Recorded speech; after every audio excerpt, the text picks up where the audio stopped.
Thousands of people have been protesting outside a police station in the Indian city of Hyderabad following the rape and murder of a woman. The police have suspended 3 officers. I've been speaking to Up All Night's Rani Singh, who's been telling me about the details of this, and I should warn you that the details of this story are very upsetting. And if you don't want to hear about it, or there are children listening, you might want to turn down the radio for the next 10 minutes. India is the world's most dangerous country for sexual violence against women, and this is just another terrible case. And I must warn you that listeners may be a bit disturbed by what I'm going to describe. On Wednesday, the 27th of November, a young veterinary doctor, she's said to have been between 26 and 27. She had gone on a scooter, 2-wheel scooter, she was riding towards an appointment on the outskirts of Hyderabad in the south of India. She arrived at 6 o'clock at what's called a toll plaza for an appointment. Now, lying in wait nearby were some men who'd been observing her, and they'd been consuming alcohol. They were in a truck, and they saw that she had arrived alone, and apparently they hatched a plan, and this was to commit such a gruesome, deadly deed. While she was inside, they deflated the scooter's tires and then sat waiting. They had whiskey with them, apparently.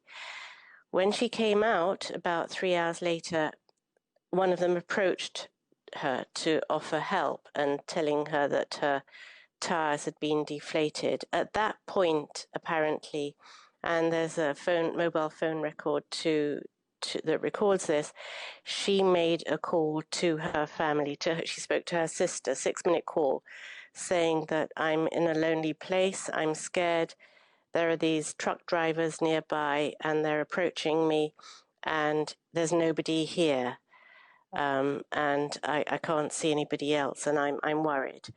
That call was made. Then when these men approached her, one of them said, "Shall I repair your bike and take it away?" And after that, they then took her, and one by one, they committed a terrible deed. They raped her, apparently. They poured whiskey down her throat, apparently, to stop her screaming, and she lost consciousness. And when she regained consciousness, that's when they suffocated her, allegedly. The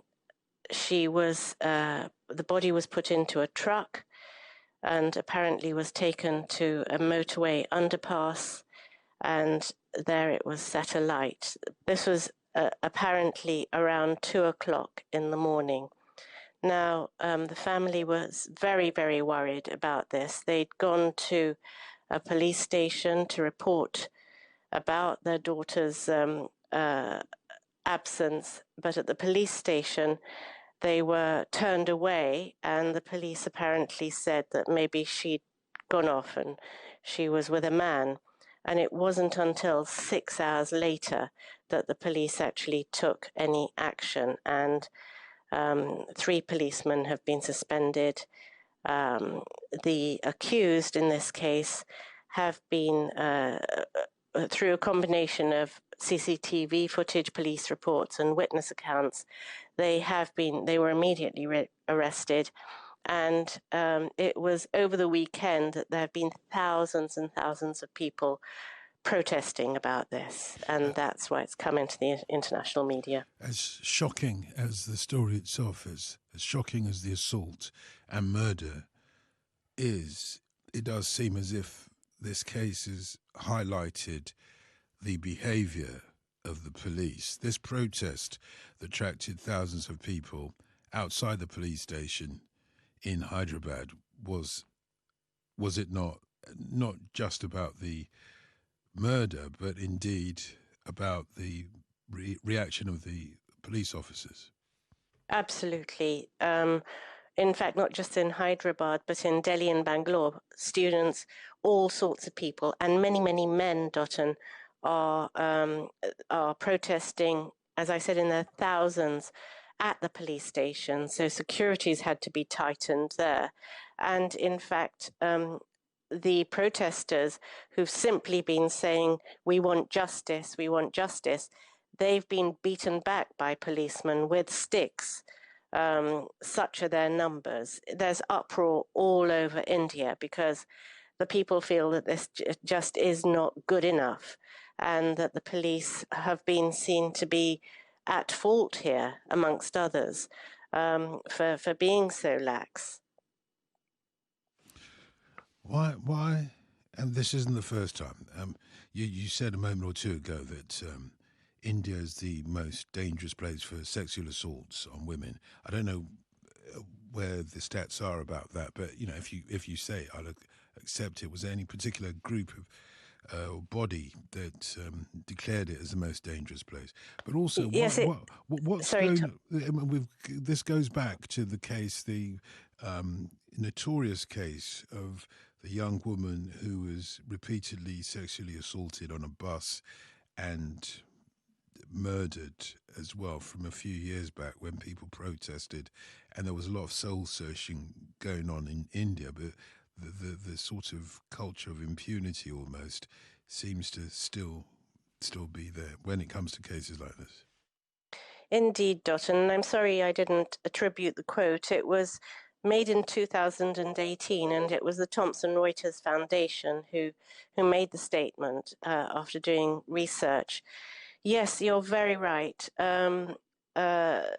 You're speaking about a very, very notorious case in 2012 when there was an Indian student who was violently raped on a moving bus, and her boyfriend had been with her, and she died of horrific internal injuries. And that caused huge outcry. And as you can appreciate, the Indian government does not appreciate this kind of publicity and being brought to the country. But even as late as 2017, there was said to be, according to government figures, a conservative estimate of 92 rape cases a day.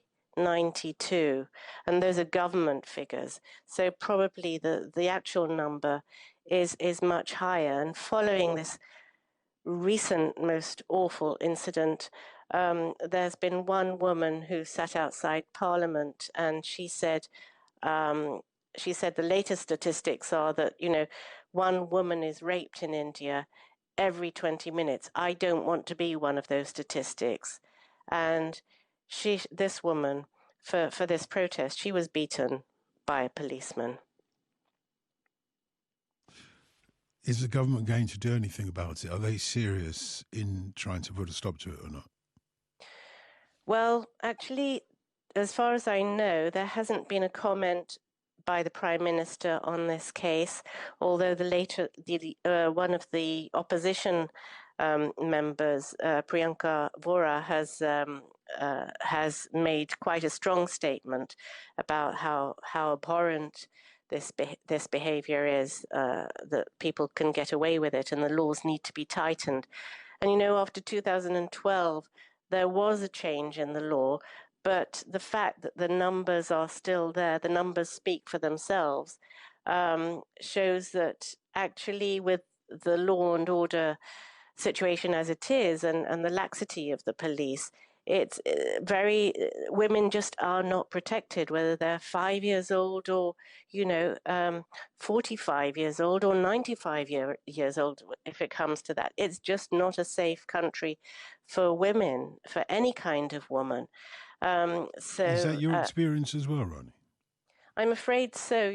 I'm in India quite a lot for work, and although if we go to a declared conflict zone as journalists, we have rules of engagement and we've got certain guidelines that we observe for our own security. But if you're just going training, and we get training. But despite that, in India, supposing I'm working in an area which isn't an official conflict zone, There are often no lights on the streets. You know, you're coming home, supposing you're coming home by taxi, even if it has a number plate and things like that, and a telephone number and so on, you do feel very exposed. I just don't. I do feel anxious when I'm out and about after dark, you know, coming back from an interview or going home. And I even feel anxious about, you know, my sons who've spent time in Britain, even if they're out after dark in India.